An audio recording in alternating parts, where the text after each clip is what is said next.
Hello friends, welcome back once again A1 classes.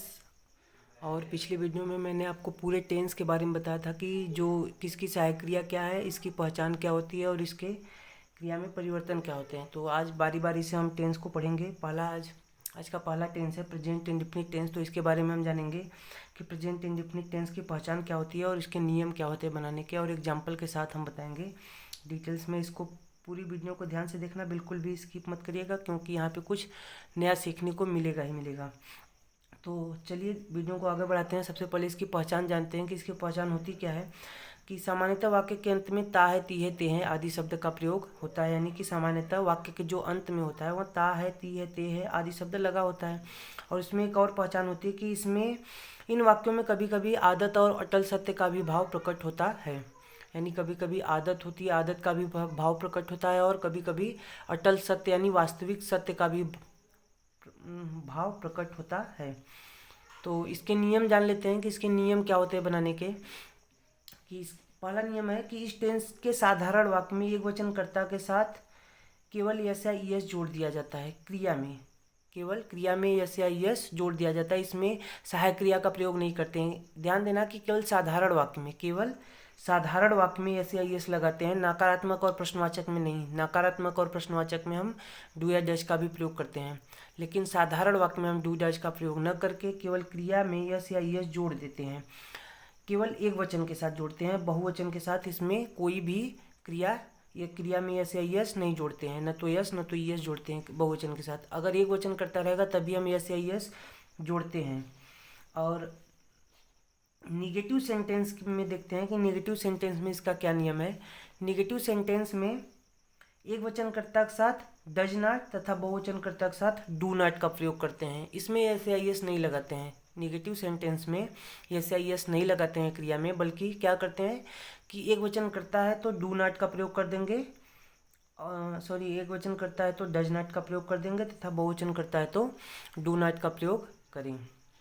और तीसरा नियम है इसमें कि इंट्रोगेटिव सेंटेंस में यदि वाक्य क्या से प्रारंभ हो तो डू या डज को कर्ता से पहले लिख देते हैं। जैसे पहले हम पढ़ चुके हैं कि हर टेंस में जितने भी यूज पढ़े हैं उसमें सभी में ऐसे ही होता था कि जो भी सहायक क्रिया होता था उसको कर्ता से पहले लिख देते थे अगर वाक्य क्या से प्रारंभ होता था तो।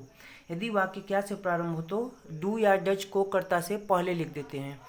और एक और इंट्रोगेटिव का नियम है, यदि वाक्य के बीच में प्रश्न सूचक शब्द होते हैं जो क्या, कब, क्यों, कैसे होते हैं, कहाँ, ये सब जो प्रश्न होते हैं, इनकी अंग्रेजी सबसे पहले लिखते हैं। इनकी अंग्रेजी सबसे पहले लिख देते हैं, तब उसके बाद सहायक क्रिया लिख के हम कर्ता का प्रयोग करते हैं। इसमें भी और इसकी बनावट देख लेते हैं कि बनावट क्या होती है। सबसे पहले चौथे का जो नियम है, जो चौथे का नियम उसकी बनावट है क्वेश्चन वर्ड यानी क्या, कब, क्यों, कैसे लिख के फिर उसके बाद डू या डज का प्रयोग करेंगे। उसके बाद सब्जेक्ट यानी कर्ता का प्रयोग करेंगे, यानी उसके बाद वर्ब यानी क्रिया का प्रयोग करके तब हम ऑब्जेक्ट यानी कर्म लिखते हैं। इसमें एक प्रेजेंट इंडेफिनिट टेंस में कुछ विशेष नियम भी होते हैं, उसको भी ध्यान से देख लीजिएगा, क्योंकि हम बोले थे कि इसमें कुछ नया सीखने को मिलेगा। आप लोग टेंस भले ही पढ़े हो, लेकिन यह टेंस में यह नियम अभी तक नहीं पढ़े होगे, तो ध्यान से देखना और इस वीडियो को बिल्कुल भी स्किप मत करिएगा।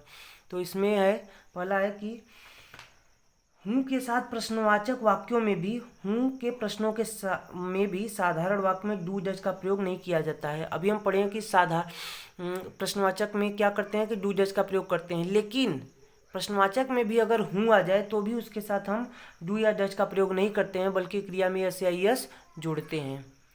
और नेवर, अगर निगेटिव सेंटेंस में भी एक नियम होता है कि अगर निगेटिव सेंटेंस में जब कभी नहीं आए, यानी कि नेवर का जब प्रयोग करते हैं हम, कभी नहीं के लिए क्या करते हैं, किसका प्रयोग, नेवर का प्रयोग करते हैं। तो जब कभी नहीं आए तो नेवर के साथ हम डू डज का प्रयोग नहीं करते हैं, उसमें भी हम क्रिया में एस या एस का प्रयोग करते हैं। तो ये था आपका नियम, पहचान और विशेष नियम कुछ। तो आगे चलते हैं और इसका जो एग्जाम्पल होते हैं वह बनाने का प्रयास करते हैं, तो उससे समझते हैं कि यह एग्जाम्पल इसका बनता कैसे है। तो आगे हम एग्जाम्पल पे, तो एग्जाम्पल देखते हैं हम कैसे बनता है कि वह अपना पाठ याद करता है। वह अपना पाठ याद करता है, वाक्य के अंत में ता आती है तो यानी प्रेजेंट इंडेफिनिट टेंस है। यहाँ साधारण वाक्य देख लेंगे हम, इसमें प्रश्नवाचक नहीं है, कोई प्रश्नवाचक शब्द नहीं है, न तो इसमें नाट है, यानी कि यहाँ साधारण वाक्य। तो हम पहले ही पढ़ चुके हैं कि साधारण वाक्य में क्रिया में एस या ईएस जोड़ते हैं, न कि डू डज का प्रयोग करते हैं। डू डज का प्रयोग नहीं करते हैं, बल्कि एस या ईएस का प्रयोग करते हैं, वो भी क्रिया में। तो सबसे पहले हम लिखेंगे इसमें सब्जेक्ट। सब्जेक्ट होता क्या है वहाँ के साथ ही के साथ हम डू डज का प्रयोग नहीं करते हैं, हम बता दिए पहले। क्रिया में क्या करते हैं, एस या ईएस का प्रयोग करते हैं। तो इसमें हो जाएगा, याद करना का स्पेल इंग्लिश होता है लर्न। लर्न को इसमें हम जोड़ेंगे एस या ईएस, तो ही लर्न यस जोड़ देंगे इसमें। क्रिया यहाँ याद करना क्रिया है, तो इसमें यस जोड़ देंगे। लर्न्स हो जाएगा ही लर्न्स। अपना की अंग्रेजी ही के साथ होता है हिज, ही के साथ होता है हिज। ही लर्न्स हिज, पाठ का होता है लेसन, LESSON। अपना की अंग्रेजी हमेशा कर्ता के अनुसार चेंज होता है। तो इसी वीडियो में मैं बता देता हूँ अभी कि अपना की अंग्रेजी किस कर्ता के साथ क्या लगता है। तो हेलो फ्रेंड्स, देखते हैं हम कि कर्ता के अनुसार अपना की अंग्रेजी किस प्रकार चेंज होती है। अगर कर्ता आई है तो अपना की अंग्रेजी क्या हो जाती है, माई। अगर कर्ता वी है तो अपना की अंग्रेजी क्या हो जाती है, अवर। अगर कर्ता यू है तो अपना की अंग्रेजी क्या हो जाती है, योर। अगर कर्ता ही है तो अपना की अंग्रेजी हो जाती है हिज। कर्ता सी है तो हर। दे है तो दियर। और बॉय नेम यानी लड़के का किसी का नाम है तो हिज। लड़की का नाम है गर्ल्स नेम, मतलब लड़की का नाम है तो हर। अगर प्लूरल नंबर, अगर बहुवचन कोई करता हो, जैसे लड़कियां कक्षा में पढ़ती हैं या फिर लड़के मैदान में खेलते हैं, बहुवचन अगर कोई भी करता बहुवचन हो तो उसके साथ भी दियर का प्रयोग करते हैं अपना के स्थान पे। तो इस प्रकार हम अपना की अंग्रेजी जान गए कि किस अपना की अंग्रेजी कर्ता के अनुसार किस प्रकार चेंज होती है।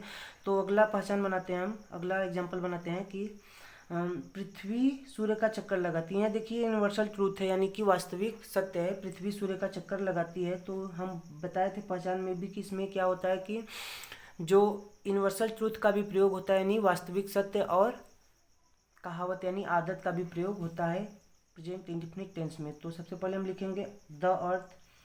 तो हम अर्थ से पहले द का प्रयोग इसलिए करते हैं क्योंकि जो प्रॉपर नाउन होता है, यानी कि पूरे विश्व में पूरे संसार में केवल एक ही होता है, उसके लिए हम द का प्रयोग, उससे पहले हम द का प्रयोग करते हैं। The earth. चक्कर लगाना का होता है अराउंड। अराउंड। तो इसमें हम लगा देंगे यस, क्योंकि एक वचन है कर्ता, पृथ्वी एक ही है तो एक वचन हुआ। द अर्थ अराउंड्स किसका चक्कर लगाती है, द सन। सन से भी पहले हम द का प्रयोग करेंगे, क्योंकि सन क्या है, एक है, पूरे संसार में केवल एक है। तो अगर पूरे संसार में कोई अगर एक ही वस्तु है तो उससे पहले द का प्रयोग हम करते हैं। तो अगला एग्जाम्पल चलते हैं, अगला एग्जाम्पल की ओर बढ़ते हैं, कैसे बनाते हैं अगला एग्जाम्पल देखते हैं कि तुम स्कूल कभी नहीं जाते हो। हम बताए थे कभी, हम आपको पहले बता दिए थे कि निगेटिव सेंटेंस में कभी नहीं के साथ क्या लगाते हैं, हम नेवर का प्रयोग करते हैं, लेकिन इसमें डू डज का प्रयोग नहीं करते हैं।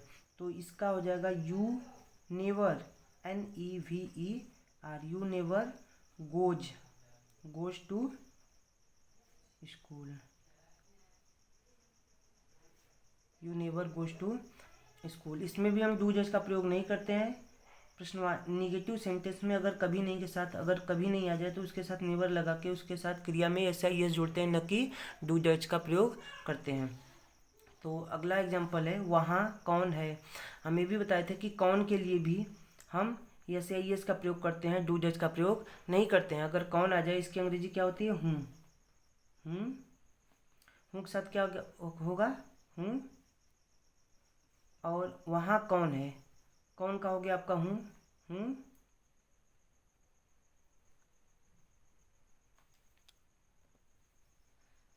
Is there. इसमें इस हु इज देयर, इस प्रकार से इस सेंटेंस को बना देते हैं। हु इज देयर भी बोल सकते हैं, या हु इज देयर। अगला एग्जाम्पल, वे आम क्यों नहीं खाते हैं। वे आम क्यों नहीं खाते हैं। हम प्रश्नवाचक में नियम नंबर 4 में देखे थे कि अगर वाक्य के बीच में क्या कब क्यों कैसे आ जाते हैं तो उसकी अंग्रेजी सबसे पहले लिख देते हैं। तो क्यों आ गया तो इसकी अंग्रेजी सबसे पहले हम लिखेंगे वाई। उसके बाद हम स्ट्रक्चर में भी देखे थे, बनावट में भी देखे थे कि वाई के बाद क्या लगाते हैं हम, सब सहायक क्रिया यानी कि वाई के साथ दे के साथ ही लगेगा आपका do, why do they, why do they. अब हम लगाएंगे वर्ब, स्ट्रक्चर के अनुसार बनाएंगे। तो वर्ब यानी कि क्रिया, क्रिया क्या है, खाना, तो हो जाएगा इसका it, E A T, why do they it. अब क्या बचा इसमें, मैं ऑब्जेक्ट, ऑब्जेक्ट क्या है इसमें, सॉरी इसमें नॉट भी है, तो नॉट का नहीं है तो यहाँ पे भी नॉट हम यहाँ का लिखेंगे, they not it mango, MANGO। Not अपने स्थान पे ही रहता है, यहाँ से इधर से उधर नहीं होता है। तो अगला एग्जाम्पल पढ़ते हैं। क्या तुम अपनी पुस्तक पढ़ते हो? अगर वाक्य क्या से प्रारंभ होता है, तो मैंने पहले आपको बता दिया था कि अगर वाक्य क्या से प्रारंभ होता है, नियम नंबर 3 में बताया था कि अगर वाक्य क्या से प्रारंभ होता है तो सहायक क्रिया को पहले कर देते हैं। तो यू के साथ ही लगेगा आपका सहायक क्रिया डू यू। पढ़ना का होता है read, READ, do you read. अपना की अंग्रेजी हम आपको पहले ही बताए थे कि यू के साथ क्या होगा, योर बुक। अपना की अंग्रेजी ध्यान से बनाना, सभी अपना की अंग्रेजी आप लोग लिख के अच्छे से याद करके बना लेना। इस प्रकार से आपका एग्जाम्पल भी बन गया और हम प्रेजेंट इंडेफिनिट टेंस भी पढ़ लिए। इस प्रकार के वीडियो के लिए मेरे चैनल को सब्सक्राइब कीजिए।